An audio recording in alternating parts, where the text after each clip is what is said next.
12वीं सदी के दौरान इंग्लैंड में राजा स्टीफन का शासनकाल था।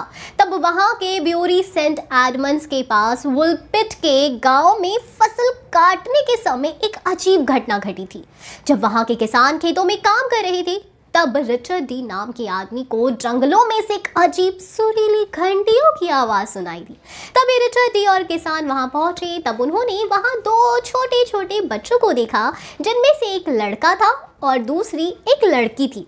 वो दोनों बच्चे दिखने में मनुष्य जैसे ही थे, मगर उनके शरीर का रंग हरा था और उन्होंने एक अलग ही प्रकार के सामग्री से बनाए हुए पोशाक पहन रखे थे।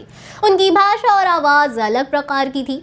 जब उनको घर लाया गया, तब रिचर्ड डी के अनुसार लड़का लड़की दोनों आपस में एक अलग ही प्रकार की भाषा में बात कर रहे थे, जो किसी को नहीं समझ आ रही थी। वो कच्चे बीन्स ही खाते थे और कुछ दिनों बाद फल खाने लगे, मगर किसी भी प्रकार का खाना नहीं खाते थे। कुछ दिनों बाद लड़का बीमार पड़ने लगा और बहुत बीमार पड़कर उसकी मौत हो गई।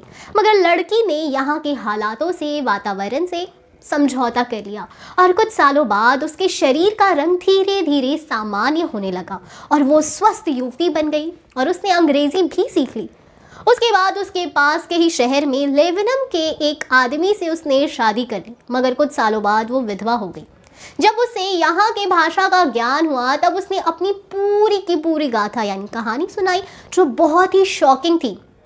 उसने बताया कि ये दोनों भाई बहन सेंट मार्टिन जगह से आए हैं, जहाँ पर उनके जैसे ही हरी त्वचा वाले लोग रहते हैं और वहाँ पर पृथ्वी जितनी रोशनी बिल्कुल नहीं है, क्योंकि वहाँ सूरज जैसा कुछ है ही नहीं, इसलिए वहाँ पर बहुत कम रोशनी आती है।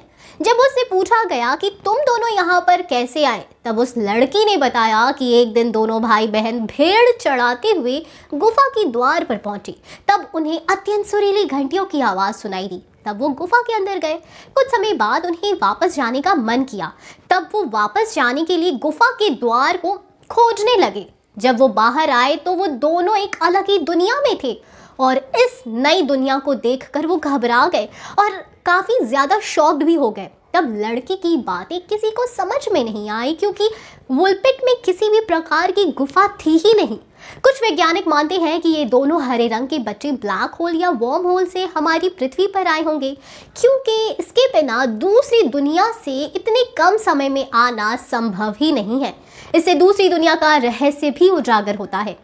कभी कभी ब्लैक होल प्राकृतिक घटना से अपने आप पैदा हो जाता है। लगता है कि ये दोनों ऐसे ही एक ब्लैक होल से आए होंगे, या ये भी हो सकता है कि जिस गुफा से ये दोनों अंदर आए, उस गुफा में प्राकृतिक घटना से अपने आप ब्लैक होल तैयार हुआ हो और उन दोनों ने अनजाने में उसमें प्रवेश करके हमारी दुनिया में आ गए।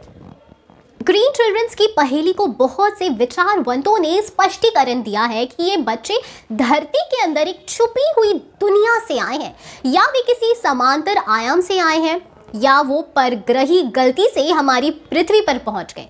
स्कॉटिश खगोल शास्त्री डंकन लूनान कहते हैं कि ये दोनों बच्चे पृथ्वी पर किसी अन्य ग्रह से खराब ट्रांसमीटर की त्रुटि द्वारा यहाँ आए होंगे, और कुछ विचारवंत कहते हैं कि ये कोई केमिकल का शिकार होने के कारण इनकी त्वचा का रंग हरा है।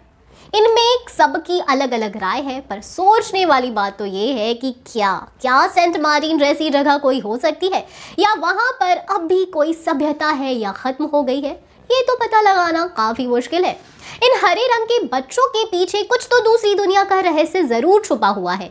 और क्यों ये बच्चे कच्चे बीन्स ही खाते थे, और क्यों इनकी त्वचा का रंग हरा था, और उनका पोशाक किस सामग्री से बना हुआ था, और उनकी भाषा पृथ्वी से अलग क्यों थी।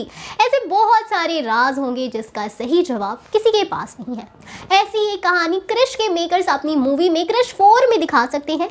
तो आप कितने एक्साइटेड है इस मूवी के लिए, बताएं हमें कमेंट सेक्शन में। हम फिर मिलेंगे एक नई और चटपटी वीडियो के साथ। तब तक खुश रहिए एंड सेफ रहें। Bye bye.